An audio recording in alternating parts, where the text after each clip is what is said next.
নমস্কাৰ আমি অসমীয়াৰ সমূহ দৰ্শকক মই স্বাগতম জনাইছোঁ আৰু অসমবাসীৰ বাবে এই মুহূৰ্তত এটা অতি ভাল খবৰ আপোনালোকক দিব বিচাৰিছোঁ আৰু ভাল খবৰটো হৈছে যে বিগত সময়খিনিত আমি দেখা পাইছিলোঁ যে ৰঞ্জন গগৈ নামটো খুবেই প্ৰসংগ উত্থাপিত হৈ আছিলে ৰঞ্জন গগৈ নামটো আমি যোৱা সময়খিনিত যথেষ্ট দেখিছিলোঁ কিন্তু আজি ৰঞ্জন গগৈক লৈ আমি অসমবাসীয়ে অতিকে গৌৰৱ কৰোঁ এই কাৰণেই যে শেহতীয়াভাৱে আজি যি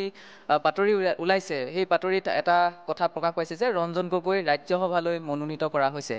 ৰাষ্ট্ৰপতি ৰামনাথ কোবিন্দে ৰঞ্জন গগৈক আমাৰ যি ৰাজ্যসভাৰ আসন আছে ৰাজ্যসভাৰ বাবে তেখেতক মনোনীত কৰিছে আৰু সেইটোৱে হৈছে আমাৰ বাবে অতিকে এটা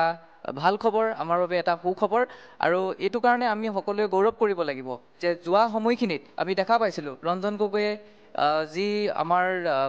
ভূমি বিবাদ আছিলে আমাৰ ৰাম মন্দিৰ বা বাবৰি মছজিদক লৈ যি ভূমি বিবাদ আছিলে সেই ক্ষেত্ৰতো যথেষ্ট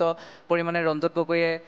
সেইখিনিত আগভাগ লৈছিলে তাৰ পৰৱৰ্তী সময়ত তেখেতে আমাৰ নাগৰিকত্ব সংশোধনী আইনক লৈ যি ধৰণৰ প্ৰতিবাদ হৈছিলে এই ক্ষেত্ৰতো তেখেতে সহযোগিতা কৰিছিলে তেখেতে মাত মাতিছিলে তেনেধৰণৰ বিভিন্ন ধৰণৰ প্ৰসংগ আমি এই মুহূৰ্তত আমি ক'ব লাগিব যে ৰঞ্জন গগৈয়ে সেই গোটেইবিলাক বিষয়বস্তুক লৈ পেলাই তেখেতে এটা আমাৰ মাজত অসমবাসীৰ কাৰণে তেখেতে চিন্তা চৰ্চা কৰিছিলে ঠিক একেধৰণেৰে আজি ৰঞ্জন গগৈক যিদৰে ৰাষ্ট্ৰপতি ৰামনাথ কোবিন্দে মনোনীত কৰিছে তেখেতক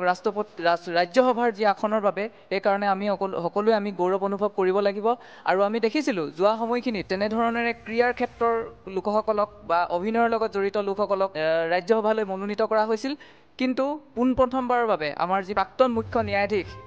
আমাৰ উচ্চতম ন্যায়ালয়ৰ প্ৰাক্তন মুখ্য ন্যায়াধীশ ৰঞ্জন গগৈ আৰু ৰঞ্জন গগৈক আজি ৰাজ্যসভালৈ তেখেতক মনোনীত কৰা হৈছে আমি অসমবাসীয়ে ভাবোঁ গৌৰৱ কৰিব লাগিব যে এইটো আমাৰ বাবে অতিকে এটা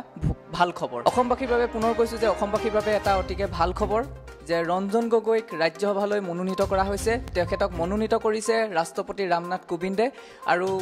অহা সময়খিনিত তেখেতে আমি আশা কৰোঁ যে অতি সুন্দৰভাৱে ৰাজ্যসভাত তেখেতে আমাৰ অসমৰ হৈ এক বলিষ্ঠ পদক্ষেপ তেখেতে গ্ৰহণ কৰিব বুলি আমি সকলোৱে আশাবাদী